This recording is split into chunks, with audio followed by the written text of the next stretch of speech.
Welcome to week 5. This module covers 4 things: pre-writing strategies to help you approach your major assignment 4 draft with intention, a deep dive into rhetorical analysis, purpose, audience, and context, track B specific guidance for those of you building training guides, and practical advice on planning and recording your narrated presentation pitch. Your draft of major assignment 4 is due this Thursday. The peer review of that is due this Sunday, and the Juneteenth holiday on Friday means the classroom is dark for that particular holiday, so we can all go enjoy it. Let's get into it. Here's how the module is organized. We'll open with a housekeeping item on the readings, then move through the core rhetorical analysis framework, apply it to both tracks, and close with presentation logistics and this week's deadlines. The rhetorical analysis section is where we'll spend the most time. It's the highest leverage thing you can do before you open a blank document. Before you write a single section of your major assignment 4, you need to be clear on 3 things. First, your exigence and goals. Why are you writing this? And what specific action or decision do you need your reader to take? Second, your audience. Who are the decision makers? What do they care about? And what do they already know? And third, your organizational context. How does this recommendation fit into what's currently happening in the organization, in the field, or in the broader professional landscape? The golden rule here is one I've been repeating all term: never write the wrong thing well. Polished prose on the wrong argument for the wrong reader is still a failed document. Clarity of purpose comes first. When I say be specific about your purpose, I mean genuinely specific. Not, I want my reader to understand the problem, but I want my reader to authorize a 2-clinic pilot program beginning in September. That level of specificity changes everything about what you include, how you structure your argument, and where you put your recommendation. Front load it. Don't make a busy CMO or department head read 6 pages before they encounter what you're actually asking them to do. And here's a useful gut check. After reading your report, could your audience still be undecided? If yes, your purpose isn't sharp enough yet. Every sentence should be in the service of moving your reader toward one specific decision. 4 questions to answer before you draft. What decisions does this person have the authority to make? And what are they accountable for to their own leadership? What do they already know about your subject? And how much do you need to explain? What is their likely attitude going in? Are they skeptical, neutral, or already sympathetic? And what are their specific professional anxieties? Budget exposure, legal liability, staff morale, regulatory compliance? The last point on this slide is the one most students overlook. Edit ruthlessly based on these answers. If a finding doesn't speak to your audience's interests or directly support your recommendation, it belongs in an appendix or it gets cut. Reader-centered writing means making those cuts. Your audience's attitude is the most important variable in determining your argumentative strategy, and the same report structure will not work equally well for all of these reader types. For an opposed or skeptical reader, don't lead with your conclusion. Start from something you both agree on. Acknowledge the strongest version of their objection before you address it, and build your case incrementally. For a neutral or undecided reader, logos carries the most weight. Give a fair overview of the options, make the stakes clear, and then explain your reasoning for recommending one path over the others. For an apathetic reader, your first job is to make them care.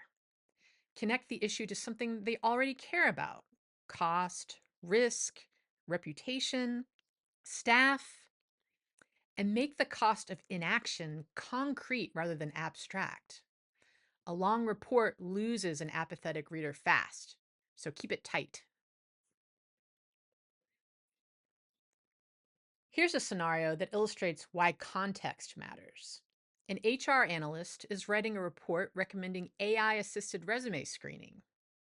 A year ago, the framing was straightforward: efficiency gains, reduced time to hire, return on investment.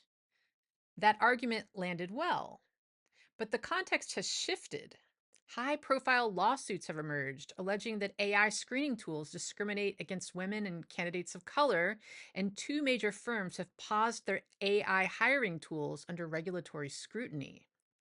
The VP of Talent Acquisition's primary concern is now legal liability and reputational risk, not efficiency. The writer who doesn't account for that context will lead with the wrong argument. The message is the same: adopt this tool. But the framing has to pivot completely. Bias mitigation features, compliance frameworks, audit protocols first, time savings third. Before you draft, ask yourself, what is happening in my field right now that might change how my reader perceives this issue?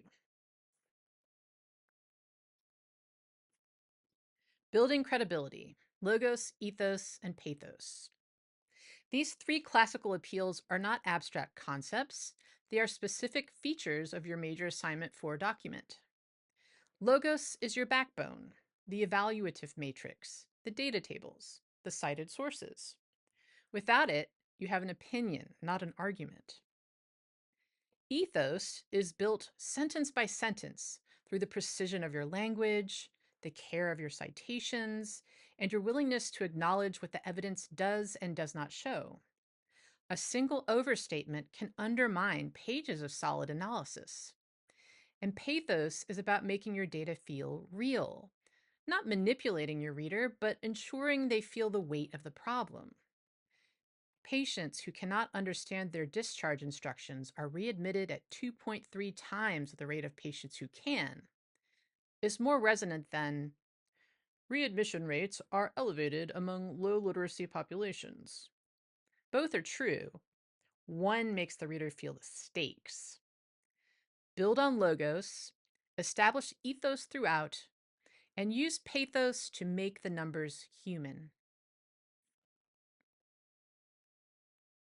Needs assessment as your roadmap. Track B students. Much of the rhetorical analysis work we've been talking about, you've already done. Your major assignment 1 needs assessment is a detailed profile of your learners and their context. Before you draft, go back and reread it. Then ask whether your training guide is actually built for those learners. 3 things to check: language level. Does your terminology and complexity match your audience's actual proficiency? Time pressure. Can your learners access and use this guide efficiently under real working conditions? Or does it assume they have 30 uninterrupted minutes?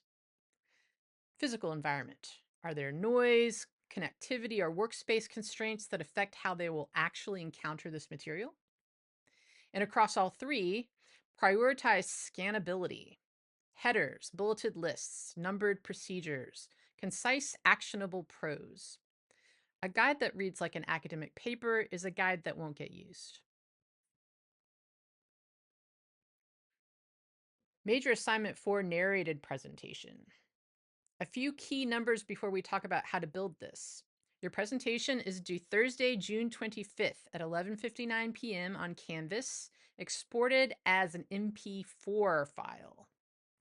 Maximum of 10 slides, not counting the title slide, and a hard cap of 5 minutes. The core objective is a strategic pitch, not a summary of your report. You are not walking your audience through every section of your written document. You are making a case, distilling your most compelling findings and your recommendation into a 5-minute brief that a busy decision maker could act on. Presentation planning and delivery. We can break this down into 4 stages.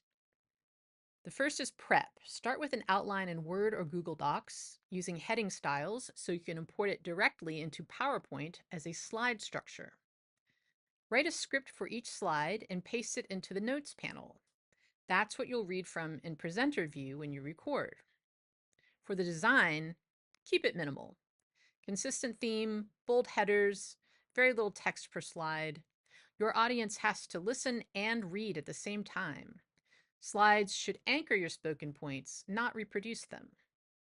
For the recording, do it slide by slide in PowerPoint so you can re-record individual slides without starting over. Disable the camera if you prefer no video. Go to Slideshow, then Record Slideshow, then Settings.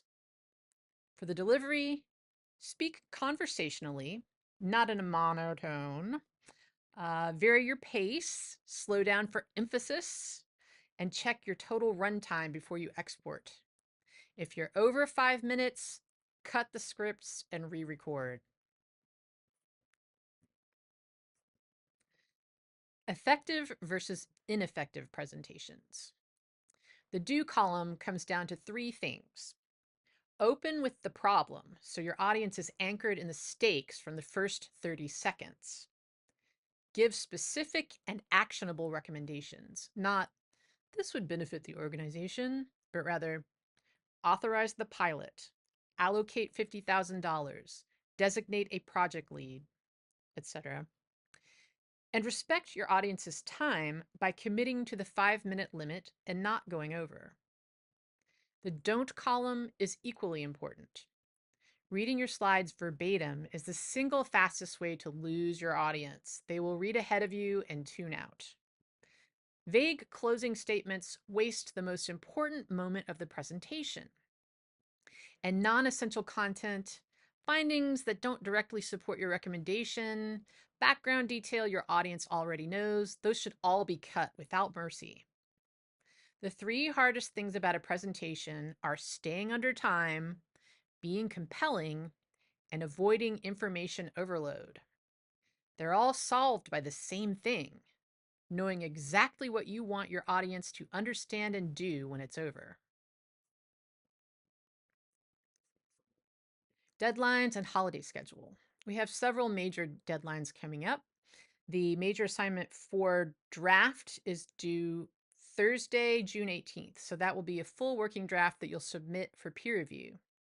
Juneteenth is Friday, June 19th. The classroom will be dark. Nothing will be due that day. No check-ins expected. Enjoy your holiday. The peer review will be due Sunday, June 21st, and that will be substantive developmental feedback on your assigned peer's draft using the peer review guidelines in the Module 5 folder. So make sure to give those guidelines a thorough read through before you start. Please use the post-Juneteenth weekend to revise your draft based on the feedback you receive and to start outlining your presentation. Students who begin the presentation before Monday of week 6 consistently produce stronger final work. In our final week, week 6, that's next week, you will submit your final draft of Major Assignment 4 on June 24th, and then your recorded presentation on June 25th. Good luck with your drafts.